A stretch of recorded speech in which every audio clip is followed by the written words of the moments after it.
اعوذ باللہ من الشیطان الرجیم بسم اللہ الرحمن الرحیم اللہم صلی علی محمد و آل محمد وعجل فرجہ۔ جار و مجرور وابستے و متعلق بے یک فعل و یا شبہ فعل، مصدر، اسم فاعل، اسم مفعول، صفت مشبہ و اسم تفضیل میں ماشاء ادھر اصطلاح بفعل و شبہ فعل متعلق گویا۔ بات ہماری دیکھی چل رہی تھی، ربط دے رہا ہوں کہ مواضع جر اسم کے حوالے سے، یعنی وہ جگہ، اس سے پہلے علامت جر اسم پڑھ چکے ہیں ہم، جو 3 آپ سے بھی پوچھا ہم نے، ٹھیک ہے۔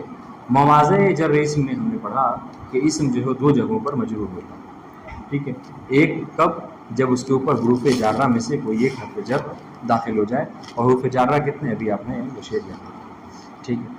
دوسرے جو کیا ہے کہ جب وہ اسم مضافلہ واقع ہو جائے، انشاءاللہ ہو سکتا ہے اس کے مطابق جو گفتگو آئے گی اگلے درس میں، کہ جب اسم جو ہے مضافلہ واقع ہو اس وقت بھی اسم جو ہے مجرور ہوگا، بس اس کے علاوہ اور کبھی جو ہے اسم مجرور نہیں ہوتا۔ اچھی بات یہ ہے کہ صرف یہی 2 مقام ایسے ہیں کہ جہاں پر اسم مجرور ہوتا ہے، جب حرف جر داخل ہو جائے اس پر تو عامل جر ہے وہ بہرحال عمل کرتا ہے، اسم مجرور ہو جاتا ہے، اور دوسرا جب وہ مضافلہ واقع ہو، ٹھیک ہے۔ پھر اس کے بعد انہوں نے جو ہے وہ جو 17 حروف جارہ ہیں ان کو گنوایا تھا۔ اب آج جو ہے وہ جو آج کا درس ہے وہ ہمیں یہ پڑھنا ہے کہ دیکھیے جب کبھی اسم مجرور ہو اور جر اس پر داخل ہو تو جار و مجرور اپنے لیے متعلق چاہتے ہیں، ٹھیک ہے۔ جار و مجرور اپنے لیے کیا چاہتے ہیں؟ متعلق، ٹھیک ہے، متعلق نہیں، متعلق، ٹھیک ہے۔ یہ جو متعلق ہوتے ہیں ہے نا، ان کو متعلق کہا جاتا ہے، اسم فاعل متعلق۔ اچھا، یہ جو ہم بورڈ پہ لکھنے والے تھے اس پہ توجہ کر لیجئے کہ یہ جو متعلق ہیں ان کی 2 قسمیں ہیں، یعنی جن سے جار و مجرور مربوط ہوتے ہیں، متعلق ہوتے ہیں یعنی کیا مطلب مربوط ہوتے ہیں۔ اچھا کیوں ہے ایسا؟ شاید کہ ہم نے اس سے پہلے بات بتائی تھی کہ جو حروف ہوتے ہیں، آپ علم اصول میں کل چل کے پڑھیں گے کہ حروف جو ہوتے ہیں وہ اپنا معنی دینے کے لیے، پچھلی بار بتایا تھا، وہ اپنا معنی دینے کے لیے محتاج ہوتے ہیں کس چیز کے؟ اپنے آگے بھی کوئی اسم ہو اور اس کے بعد بھی کوئی اسم ہو، تاکہ دونوں سے مربوط ہو کر کوئی ایک معنی دے سکیں، ہے نہیں؟ مثال کے طور پر ہم نے کہا تھا کہ اگر فی ظرفیت کا معنی دے گا، ظرفیت یعنی میں، یعنی کسی جگہ پر آپ وہ چیز جو واقع ہو رہی ہے، ٹھیک ہے، تو آپ کے لیے کیا کرنا ہوگا؟ صرف فی کہیے گا تو آپ کو ہر اصولی یہ کہے گا کہ فی کا حضور کوئی معنی نہیں ہوتا ہے، ٹھیک ہے۔ لیکن اگر فی ظرفیت کا معنی دینا چاہ رہا ہے، میں کا معنی لینا چاہ رہے ہیں آپ اس سے، تو اس کے لیے آگے اور پیچھے آپ کو کوئی نہ کوئی اسم جو کہ خود کفیل ہوتا ہے، یعنی وہ کسی کا محتاج نہیں ہوتا، آپ کو لانا پڑے گا۔ آپ کیا کہیے گا؟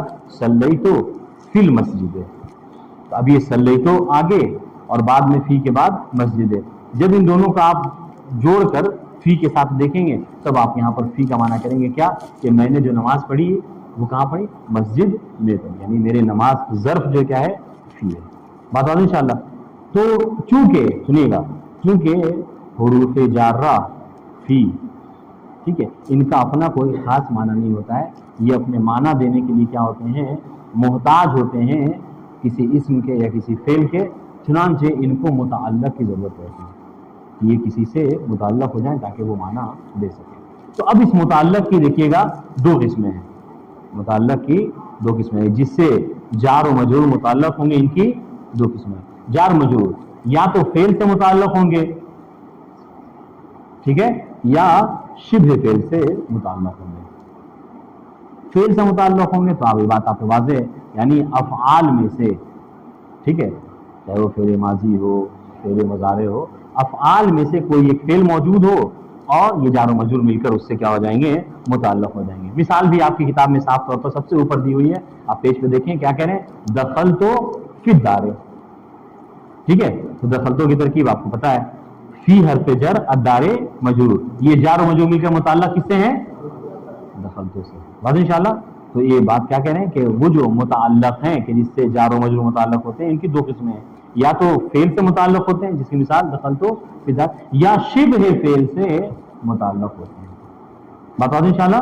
اچھا، شبہ فعل، شبہ فعل میں کہہ رہے ہیں شبہ فعل کون کون سے ہیں؟ یا تو اس میں فاعل ہے، اس میں مفعول ہے، صفت مشبہہ ہے، اس میں تفضیل ہے. ان کو شبہ فعل کیوں کہا جاتا ہے؟ شباہت یعنی کیا مطلب؟ ہاں یعنی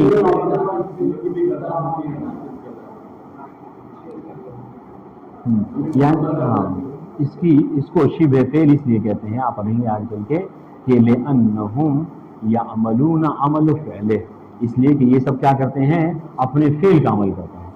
جس طریقے سے فعل کو فاعل کی ضرورت پڑتی ہے، اس میں فاعل، اس میں مفعول، صفت مشبہ، ان سب کو بھی فاعل کی ضرورت پڑتی ہے. بتا دوں انشاءاللہ جواب کیا ہوگا. کیوں کہتے ہیں اس کو شبہ فعل؟ چونکہ یہ فعل والا عمل کرتے ہیں. بتا دوں انشاءاللہ اس کو شبہ فعل کہا جاتا ہے. یاد رکھیے گا. تو کیا کہا ہم نے کہ جو بورڈ پہ لکھنے والے تھے اپنے ذہن میں آپ اس کو سب کیجئے. متعلق جار و مجرور کی دو قسمیں ہیں، ایک فعل، ٹھیک ہے، دوسرے جو کیا ہے شبہ فعل. شبہ فعل کو شبہ فعل کیوں کہتے ہیں؟ اس کی وجہ لکھ دی آپ نے. ختم ہو گئی بات. پھر ایک اور چیز نیچے لکھنے والے تھے بورڈ پہ، وہ کیا ہے؟ وہ یہ کہ جو متعلق ہے جار و مجرور کے، سنیے گا، اس کی پھر دو قسمیں ہیں. مطلب ایک تو یہ ہو گئی کہ جہاں فعل اور شبہ فعل. ایک کیا ہے؟ متعلق یہ جو ہوتا ہے، یعنی چاہے وہ فعل ہو یا شبہ فعل ہو، یہ کبھی مذکور ہوتا ہے اور کبھی محذوف ہوتا ہے، جس کو کہتے ہیں مقدر، تقدیر میں ہوتا ہے، پوشیدہ ہوتا ہے. بتا دیں انشاءاللہ. تو جو دیکھیے جو مذکور ہے وہ تو عام طور سے آپ کو افعال وغیرہ مل جائیں گے آپ کو صاف طور پر، لیکن جو مقدر ہوتے ہیں، جو یعنی پوشیدہ ہوتے ہیں، وہ عام طور سے افعال عموم ہوتے ہیں. افعال عموم. اب آج جو نہیں سمجھے گا اس کی ذمہ داری مارکر کے اوپر، ٹھیک ہے. افعال عموم کیا ہیں؟ یہ جب ہوتے ہیں نا، یعنی جب جار و مجرور متعلق ہوتا ہے کس سے؟ افعال عموم سے. اور انشاءاللہ تو افعال عموم وہ ہوتے ہیں کہ جو عام طور سے محذوف ہوتے ہیں، مقدر ہوتے ہیں. ٹھیک ہے. ہم نے دیکھیے گا. اچھا ایک اور بات دیکھیے، غور کیجیے گا، کتاب میں آپ کو یہ باتیں نہیں ملیں گی. شبہ فعل کو شبہ فعل کیوں کہتے ہیں؟ ایک بات. دوسری بات، ان افعال عموم کو افعال عموم کیوں کہا جاتا ہے؟ کون بتا سکتا ہے؟ یہ جو افعال عموم ہے، مثلا ثبتا، موجودن، کائنن، یکون، یہ سب، ان کو افعال عموم کیوں کہتے ہیں؟ اس لیے افعال عموم ہے. عموم کا مطلب کیا ہوتا ہے؟ شائع ہے نا، جو عام ہوتا ہے. افعال عموم کو عموم کیوں کہتے ہیں؟ کیونکہ یہ وہ افعال ہیں جو کسی بھی جملے میں آپ چاہیں تو وہاں پر فرض کر سکتے ہیں، اس کو محذوف مان سکتے ہیں، یعنی اس کے لیے کوئی قید نہیں ہے. بات واضح ہے؟ افعال عموم کو عموم کیوں کہتے ہیں؟ چونکہ ہر جملے میں آپ چاہیں تو وہاں پر اس کو مقدر مانا جا سکتا ہے اور اس سے جار و مجرور کو متعلق کیا جا سکتا ہے. ہاں ایک بات دیکھیے گا جو میں نے بتایا کہ یہ جو جار و مجرور کے متعلق اس کی دو قسمیں ہیں. ایک کیا ہے؟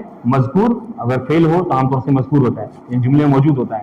اور مقدر کہاں پہ ہوتے ہیں؟ تاکہ جب کبھی جار و مجرور افعال عموم سے متعلق ہوتے ہیں تو افعال عموم اکثر ایسا ہوتا ہے کہ وہ جملے میں موجود نہیں ہوتے. بات بات انشاءاللہ.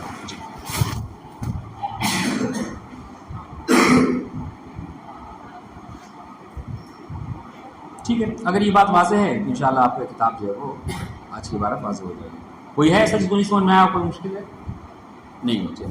دیکھیے کتاب عبارت پہ دیکھیے گا ذرا سا، ہم پیچھے پڑھتے ہیں. یہاں پہ مواضع جر اسم، ٹھیک ہے، کہ اسم در دو صورت مجرور بھی شود. اسم دو صورتوں میں مجرور ہوتا ہے. ایک ہرگاہ حرف جر بر آن داخل شود اور دوسرے ہرگاہ مضاف الیہ واقع شود. جب اسم جو کیا ہو اس پر حرف جر داخل ہو جائے تو مجرور ہو جاتا ہے، دوسرے جب وہ مضاف الیہ واقع ہو. ٹھیک ہے. یہ حروف جارہ ہیں 17. آپ اس کو چھوڑیے، آئیے یہاں پر اس پر کہہ رہے جار و مجرور. آج کا درس سب دیکھ رہے ہیں. جار و مجرور وابستے و متعلق بے یک فعل و یا شبہ فعل. ٹھیک ہے. می باشن ہم نے جملے متعلقہ وہ جو بریکٹ میں اس کو چھوڑ دیا. ٹھیک ہے. کہہ رہے کہ جار و مجرور وابستے و متعلق دونوں ایک ہی بات ہے. ٹھیک ہے. اس کو اردو میں اگر ترجمہ کیا تو ہم مربوط کہہ سکتے ہیں. ٹھیک ہے. متعلق ہم اردو میں بولتے ہیں، متعلق ہونا، اس کا مربوط ہونا، یہ کیا ہوتے ہیں؟ یا تو یہ فعل سے کسی ایک فعل سے مربوط ہوتے ہیں، متعلق ہوتے ہیں، یا پھر جو کیا ہے شبہ فعل سے متعلق ہوتے ہیں. اب شبہ فعل کیا ہے؟ انہوں نے دیکھیے بریکٹ میں بتایا آپ کو. شبہ فعل مصدر ہوتا ہے، اس میں فاعل ہوتا ہے، اس میں مفعول ہوتا ہے، صفت مشبہ اور اس میں تفصیل ہوتا ہے. ٹھیک کہ در اصطلاح بے فعل و شبہ فعل متعلق ہوئے. اصطلاح میں فعل اور شبہ فعل کو کیا کہتے ہیں؟ متعلق یعنی اسم مفعول یعنی جس سے یہ متعلق ہو رہے ہوں، اور جو متعلق ہونے والا ہے یعنی جار و مجرور اس کو کیا کہتے ہیں؟ متعلق، یعنی متعلق ہونے والا، مربوط ہونے والا. بات انشاءاللہ ٹھیک. مثال دیکھ رہے ہیں، دیکھیے گا دونوں کی مثال دیں گے، فعل سے بھی متعلق ہونے کی اور شبہ فعل سے بھی متعلق ہونے کی مثال دے رہے ہیں. کہہ رہے وضعت الکتاب علی الطاولہ، ترجمہ کیا ہوا؟ جی ہاں، وضعت یعنی میں نے وضع کیا، میں نے رکھا، الکتابہ کتاب کو، علی الطاولہ، طاولہ یعنی ٹیبل کے اوپر. ٹھیک ہے، تو دیکھیے گا یہاں پر محل شاہد جو آپ کو بتانا چاہ رہے ہیں وہ دیکھیے وضعت و فعل ہے اور اس یہ کیا ہے؟ متعلق ہے، یعنی جس سے جار و مجرور متعلق ہوتے ہیں، متعلق. اور اس کے بعد علی الطاولہ، علی حرف جر، الطاولۃ مجرور، جار و مجرور مل کر متعلق ہو رہے ہیں کس سے؟ وضعت و فعل سے. بتا دو انشاءاللہ ٹھیک ہے. دوسری مثال دے رہے ہیں، انی جاعل فی الارض خلیفتن، ترجمہ کیا ہوا؟ بے شک میں جاعل قرار دینے والا ہوں، فی الارض زمین پر، خلیفتن ایک خلیفہ. ٹھیک ہے. محمد کاشف کس کے حوالے سے ہے؟ یہ جملہ کس کے حوالے سے قرآن میں وارد ہوا ہے؟ جناب آدم کی. ٹھیک ہے، دیکھیے گا کہہ رہے ہیں انی جاعل، جاعل کہہ رہے ہیں شبہ فعل متعلق، فی الارض، فی حرف جار اور الارض مجرور، جار و مجرور مل کر متعلق ہو رہے ہیں کس سے؟ جاعل سے. اعجاز رضوی، جاعل کیا ہے؟ متعلق ہے. کیوں متعلق ہوا؟ یہ فعل ہے یا شبہ فعل ہے؟ جاعل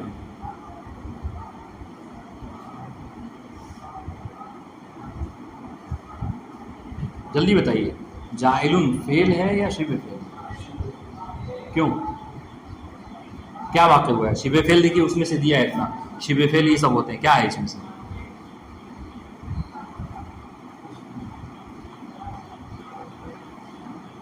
جی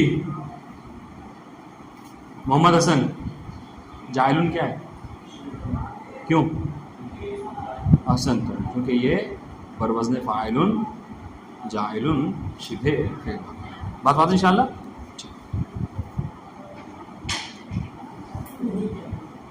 ایک بات یاد رکھیے گا، دیکھیے جب آپ کو صاف طور پہ یہ بتا رہے ہیں کہ آپ جب کبھی جار اور مجرور کا اعراب کریں، جار و مجرور کی ترکیب کریں، تو آپ کو کیا ذکر کرنا ہے؟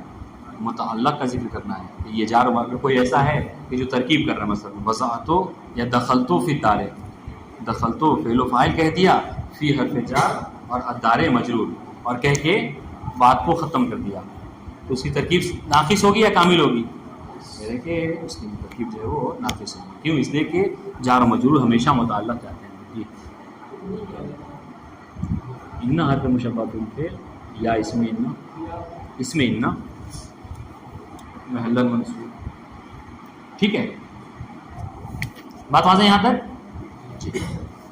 اب آئیے پھر وہ میں نے کہا کہ بورڈ پہ ہم نے دوسری چیز جو لکھا ہوا وہ متعلق جار و مجرور کے حوالے سے.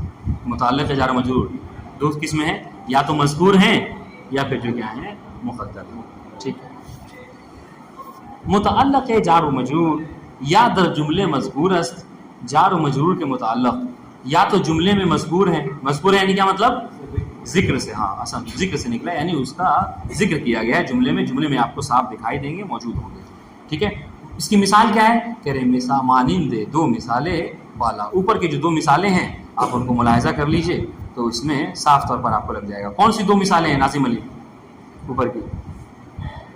ہاں وضعت الکتاب علی الطاولہ ایک، اور انی جاعل فی الارض خلیفۃ. ٹھیک ہے. دو مثال کیوں دے رہے ہیں سمیر حیدر؟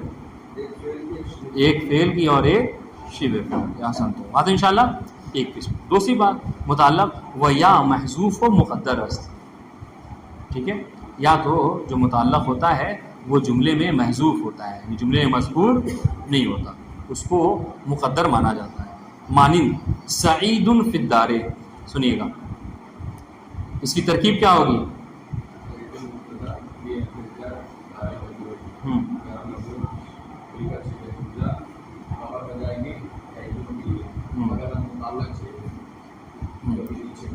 وہی جو دار فی حرف جر اور دار مجرور.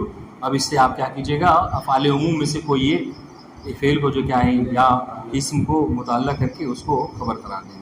بتا دیں انشاءاللہ. در این مثال سنیے گا, دیکھیے غور کیجیے گا, خود تشریح کرنا ہے آپ کو, الگ سے کہیں جانے کی ضرورت نہیں ہے, صاف طور پر صاف ساری باتیں بتا رہے ہیں.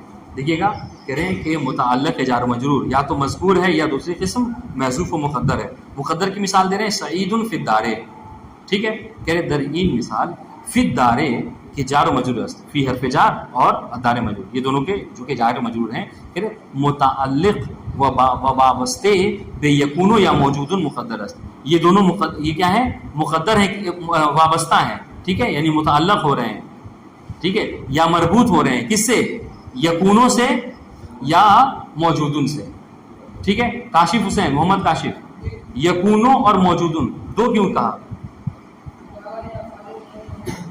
کون؟ تو افعال عموم تو دونوں ہیں, دونوں میں سے کوئی ایک کہہ دیتے.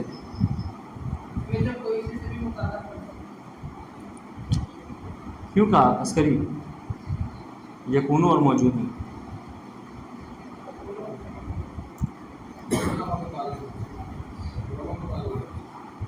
تو ثبتا بھی کہنا چاہیے تھا, اس سے متعلق ہو سکتے ہیں. کائنون بھی کہنا چاہیے تھا, اس سے متعلق ہو سکتے ہیں. تو ٹھیک, تو ثبتا بھی تو مقدر ہوتا ہے, کائنون بھی مقدر ہوتا ہے. کون بتائے گا؟ آسان, ایک فعل ہے اور ایک جو ہے وہ اسم ہے جو کہ شبہ فعل ہوتا ہے, اس لیے دو مثال ہیں, ٹھیک ہے. دیکھیے گا, کہہ رہے ہیں کہ متعلق و وابستے بے یکونو یا موجود مقدر است, ٹھیک ہے, کہ یہ جار و مجرور فی حرف جر دار مجرور, یہ جار و مجرور متعلق ہیں, وابستے ہیں کس سے, یکونوں سے اگر فعل مان رہے ہیں آپ, ٹھیک ہے, یا موجود شبہ فعل سے کہ مقدر. پس جملے والا در اصل بودے است. پس یہ جو اوپر کا جملہ ہے, کون سا جملہ,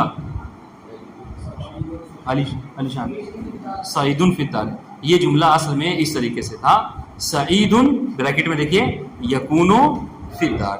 بات انشاءاللہ. تو یہ جو یکونو یہی متعلق ہے جو کہ مقدر ہے, پوشیدہ ہے. بات انشاءاللہ.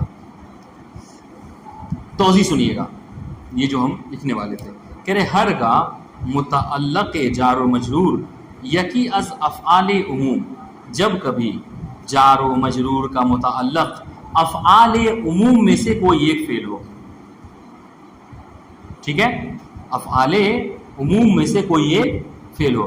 ہم نے آپ کو وجہ بتائی کہ اس کو افعال عموم کیوں کہا جاتا ہے, واضح انشاءاللہ, ٹھیک ہے. کہہ رہے کہ جب کبھی جار و مجرور کا متعلق افعال عموم میں سے کوئی ایک ہو, یعنی کون سے افعال عموم, یہ کانا, ثبتا, حصلا, وجدا, یہ سب جو ہے, ٹھیک ہے.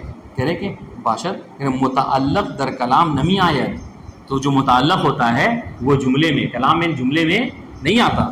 وہ ہموارے یعنی ہمیشہ, وہ ہموارے بے عنوان عامل مقدر در نظر گرفت میں, اور یہ ہمیشہ, ٹھیک ہے, ان کو اس عنوان سے کہ یہ عامل مقدر ہیں, یعنی پوشیدہ ہیں اور عمل کرنے والے ہیں, اس عنوان سے اس کو مانا جاتا ہے, جملے میں تصدیق ہے. بات واضح. جب کبھی, پھر سے بتا رہا ہوں, جب کبھی افعال عموم میں سے کوئی ایک, ٹھیک ہے, متعلق ہو جار و مجرور کا, تو ان کو ہمیشہ کیا مانا جاتا ہے, یہ مانا ہے. دیکھیے گا, یہ عبارت ہو سکتا ہے کل چل کے ترجمہ آپ سے نہ ہو. کہہ رہے ہیں متعلق در کلام نمی آیت, تو اگر یہ افعال عموم میں سے کوئی ایک ہے تو یہ جو متعلق ہوتے ہیں یہ کلام میں جملے میں نہیں آتے, ٹھیک ہے. وہ ہموارے سے جملے میں نہیں آتے, تو مطلب کیا ہے, مطلب یہ ہے کہ ہموارے بے عنوان عامل, ہمارے نہیں ہمیشہ, یہ ہمیشہ عامل کے عنوان سے, ٹھیک ہے, مقدر در نظر گرفتے میں شود, ٹھیک ہے, مقدر یعنی پوشیدہ نظر میں رکھے جاتے ہیں, یعنی کیا مطلب, پوشیدہ تسلیم کیے جاتے ہیں, پوشیدہ مانے جاتے ہیں. یہاں پر مانا جاتا ہے کہ یہاں پر ایک ثبتا یا حصلہ مقدر ہے کہ جس نے عمل کیا ہے. بتا دیں انشاءاللہ. والسلام علیکم ورحمۃ اللہ وبرکاتہ. اللہم صلی اللہ علیہ وسلم.